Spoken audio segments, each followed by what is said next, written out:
Hi there. So today, welcome back to Delirium's Games Room. I'm going to be talking about Free Radical in the first of what I'm going to call my developer collections. So I tend to collect a lot of games for developers I really like. A good example being Platinum. I have toned down a bit on Platinum. For example, I got rid of Infinite Space because I never bloody played the thing, and I got rid of Soul Cresta because I just don't care. But today we're going to be covering probably my favourite developer in general, which is Free Radical Entertainment, or Free Radical Design. Yeah, Free Radical Design. Free Radical was built kind of off the back of Rare. So back in the day, Rare was working quite closely with Nintendo, but then as time kind of unfortunately chugged on, they were bought out by Microsoft. And whilst I used to be a big Xbox fan, nowadays I'm really, really not. I don't like what they're doing. But in response to that, Free Radical was built off of a good chunk of the team who made Perfect Dark. Now, I think I talked about Perfect Dark in the last episode. I did. Or that might have been an episode that's to come. It's one of the two.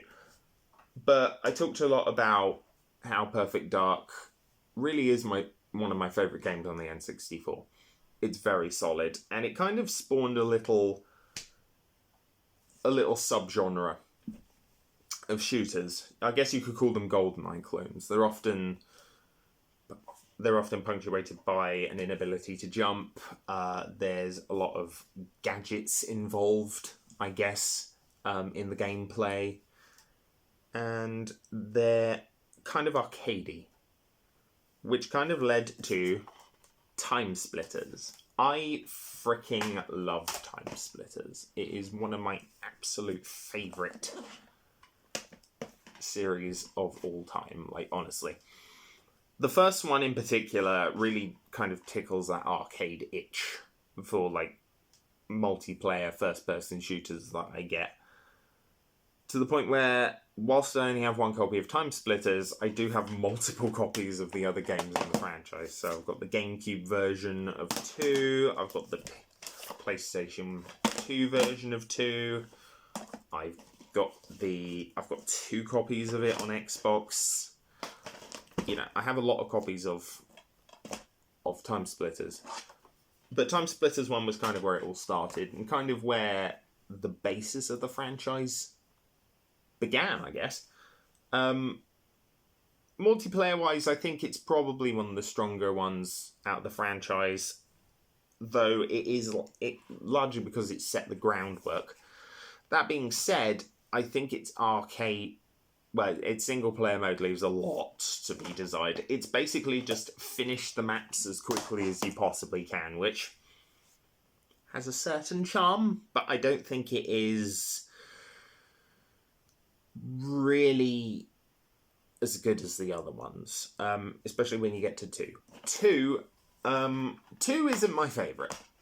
I'll freely admit 2 isn't my favourite. 2 isn't my favourite for a number of reasons. A big one being the way the guns kind of hold. So you're holding them, and then when you aim, it's like this, and it moves across the screen in 100 different ways. Like your wrist is on a ball. Is on a ball joint, and it's just spinning constantly while you're trying to hold a bloody gun. I think that makes the aiming kind of annoying. It's something they certainly fixed by 3, but I think 2 probably has the more interesting setup for the single player. So you're playing as Agent Cortez, who's the guy known for going, "Time to split!" Which is often met with sighs by people in the universe, but I still think it's quite funny. Along with the extremely talented voice work of the actor. Not quite so much in this one. Most of Cortez's personality pops up in 3. That being said, to compensate, 2 has this fairly unique concept where you jump through time and you become one of the playable characters. So it's kind of a stepping stone between how 1's campaign worked and how 3's campaign would come to work. But yeah, multiplayer-wise, not one I've played a lot of. Definitely a more... It kind of suffers from being the middle child for me. Multiplayer-wise, it's better than 1, but not as good as 3. I think that the weapons aren't quite as interesting. The arcade maps are pretty much all the same. It's very much a game series that had issues with repetition, but I think that 2 is certainly a step up from, got it on GameCube, got it on Xbox like twice. I mean, come on. Then we kind of get to something a bit outside the ordinary for Free Radical, which was Second Sight. Second Sight is unlike really anything they've done before. It was an experiment in doing a kind of psychological sort of thriller, whilst also being... The thing is, it looks like Timesplitters. It looks like Timesplitters. John Vatic, the main character here, looks like and is animated in a similar fashion to Timesplitters, and in a way that can be extremely jarring, but the game is something very special. It's entirely single player, and throughout the entire adventure you get psychic abilities, and you're slowly unravelling the mystery of what happened to John and what happened to, his team, and then you kind of make changes, sort of. So he'll have a flashback to what happened to him prior, and then, as a result of that flashback, he'll jump back to the present, he'll make a decision that will change the past, which is quite interesting. And the twist at the end is genuinely very brilliant, so I won't spoil it here, but honestly, play this freaking game. Like, it's on everything. I'm probably going to track down the GameCube and PlayStation versions, just because I like it so much. It's a game I really want to finish.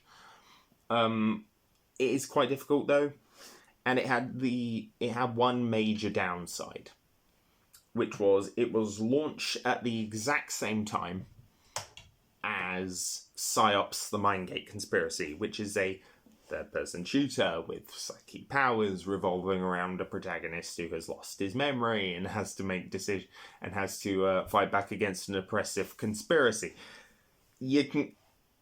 This happens from time to time in the games industry, where like 2 games are released at literally the same time and be borderline identical. This has the better story, whilst I'd argue PsyOps has the better gameplay. PsyOps is definitely more physics-based. It has kind of like a weird co-op mode where one person controls the legs, one person controls the guns, which is terrible. But gameplay-wise, I think that PsyOps is certainly better, but the story in this is just so bloody freaking good. You have to get it. Like, honestly, you have to get it. That brings us to probably my favourite game Free Radical has ever done. Timesplitters Future Perfect. Comedy-wise, well above the others. Like, well above. It's just funny and engaging and just ridiculous. Multiplayer is so much better. Load of different modes, like I think it's 150 playable characters. They introduced dual wielding. They tried to introduce a sort of version of the gravity gun from Half-Life 2, because everything at the time was using bloody gravity gun. But unlike Half-Life 2, it didn't go very well. Now, I'm not the biggest fan of Half-Life 2, but even I'll admit the gravity gun is considerably better than the weird little mechanic that you use, as far as I'm aware, maybe 3 times. You use it maybe 3 times over the course of the campaign. The multiplayer, though, solid. I think the map maker is just as good. personally wish it had a bit more to it. I know that Free Radical are back, and I know that they're working on new Timesplitters, which... very good, very nice. Big old fan. Big old freaking fan of that. I'm so glad they're back. Especially seeing as they were regulated to the Crytek mines for a few years before being dissolved. But the original developers are back, and they are working on brand new Timesplitters, which couldn't be happier. Couldn't be happier with that, honestly. Absolutely thrilled. Especially considering their last game. Now, my wife has been asking me to talk about this for a while after I mentioned it in my first ever episode of this particular show with my Brutal Legend collection. I mentioned Haze. Haze is not very good. It was billed as a Halo killer way back in the day, back when Halo was actually relevant. Looking at you, Infinite, on that. But, you know, it was being developed by Free Radical, who had a very strong pedigree of multiplayer games. It was going to launch on PC and Xbox 360 and PlayStation 3. The former two were cancelled, unfortunately, because at the same time, and I have this on good authority, they were working on Battlefront 3. And the reason I have it on good authority is because a few years after Free Radical went under, I had the opportunity to go to, I want to say it was Eurogamer, in 2010. They had all sorts. They had Gears of War 3 playable, they had Killzone, they had Enslaved Odyssey to the West, which is a fucking good game. But they also had Crytek. They had Crytek UK, and I had the opportunity to go up to one of them and be like, oh, I heard you were working on Battlefront 3. She goes, oh, I can't talk about that, but we were working with George Lucas. So, confirmed it. She basically just went, yeah, 100%. And in recent years, we've had leaks and all sorts of nonsense. But Free Radical kind of died. And it was kind of this game's fault. But it was also because LucasArts pulled out of doing the Battlefront 3 that they were working on, which looks really freaking good. Like, honestly, if that had launched, it would have been one of the absolute best shooters of all time. I maintain that. I think it would have been absolutely solid. Huge Battlefront fan. The new two suck. The two new ones are freaking terrible, and I hate them, but isn't that often the way? Remakes are terrible. Haze, though, I do actually like. It's bad, but it still has that Free Radical charm that I so enjoy. It's got really solid multiplayer. It's bots. If you ever played Timesplitters against bots, you know how good the bots can be, and Haze is just kind of more of that. Makes you wonder how good that Battlefront 3 would have been, actually. That being said, Haze had one problem with its multiplayer, and that was playing as the Mantle Troops, which is the main guy on the front there.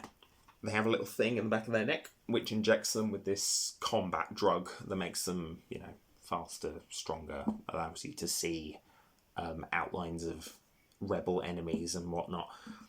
Minor problem is, if you get shot in the back of the neck, it causes you to overdose. So naturally, everyone would start